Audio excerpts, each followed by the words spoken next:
പെരൂർക്കടയിൽ ദളിത് സ്ത്രീക്കെതിരായ മാനസിക പീഡനത്തിൽ പെരൂർക്കട SIക്ക് ഗുരുതര വീഴ്ചയുണ്ടായി എന്നാണ് സ്പെഷ്യൽ ബ്രാഞ്ചിന്റെ റിപ്പോർട്ടിൽ പറയുന്നത്.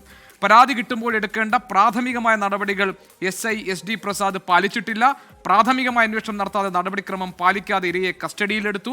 ഒരു ഓഫീസർക്ക് ചേർന്ന പ്രവൃത്തിയല്ല പ്രസാദിന്റെ ഭാഗത്ത് ഉണ്ടായതെന്നാണ് റിപ്പോർട്ടിൽ പറയുന്നത്. അജീഷ് ജയകുമാർ, ഞങ്ങളുടെ പ്രതിനിധി, ഈ വാർത്ത റിപ്പോർട്ട് ചെയ്ത അജീഷ് നമ്മളോടൊപ്പം ചേരുന്നുണ്ട്. അജീഷ്, എന്താണ് ഈ അന്വേഷണത്തിൽ കണ്ടെത്തിയിരിക്കുന്നത്? ഏത് തരത്തിലുള്ള പിഴവാണ് പ്രസാദിന് സംഭവിച്ചിരിക്കുന്നത്? നടപടി ഉണ്ടായിട്ടുണ്ടല്ലോ, മറ്റു വിശദാംശങ്ങൾ എന്തൊക്കെ? എന്തായാലും സ്പെഷ്യൽ ബ്രാഞ്ച് AC അന്വേഷണത്തിലാണ് SG Prasad, Peroorkada principal SI ആയിട്ടുള്ള SG പ്രസാദിന് ഗുരുതരമായ വീഴ്ച സംഭവിച്ചിട്ടുണ്ടെന്ന് കണ്ടെത്തിയിട്ടുള്ളത്. അതായത് ഈ പരാതി കിട്ടിയിട്ട് സംശയിക്കുന്ന ആളെ കസ്റ്റഡിയിലെടുത്തപ്പോൾ സ്വീകരിക്കേണ്ട പ്രാഥമികമായിട്ടുള്ള നടപടികൾ പോലും SG പ്രസാദ് സ്വീകരിച്ചിട്ടില്ല.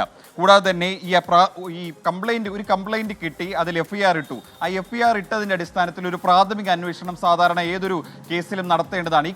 ഈ കേസിൽ ഒരു പ്രാഥമിക അന്വേഷണം പോലീസ് നടത്തിയിട്ടില്ല. ഈ പ്രാഥമിക അന്വേഷണം നടത്താതെയാണ് ഈ സംശയിക്കുന്ന ആളെ പോലീസ് സ്റ്റേഷനിൽ വിളിച്ചു വരുത്തി ചോദ്യം ചെയ്തത്. അതിൽ അന്വേഷണ ഉദ്യോഗസ്ഥന് ഗുരുതരമായ വീഴ്ച സംഭവിച്ചിട്ടുണ്ട്. ഒരു ഉദ്യോഗസ്ഥനെ ചേർന്ന രീതിയിലുള്ള പ്രവൃത്തിയല്ല പ്രസാദിന്റെ ഭാഗത്തു നിന്നുണ്ടായത്.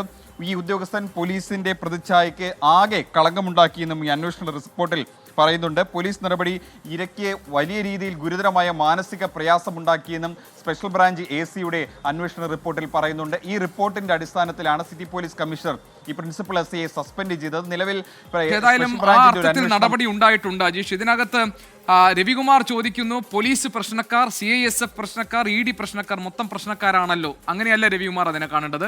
ഈ സേനയിലും ഈ സംവിധാനത്തിലും ഒക്കെയുള്ള പ്രശ്നക്കാരെ കുറിച്ചാണ് നമ്മൾ പറയുന്നത്. മുഴുവൻ ആളുകളും ആണ് എന്നല്ല. നീതി ഉറപ്പാക്കേണ്ടുന്ന, നമുക്ക് സംരക്ഷണം ഉറപ്പാക്കേണ്ട സംവിധാനമാണ്.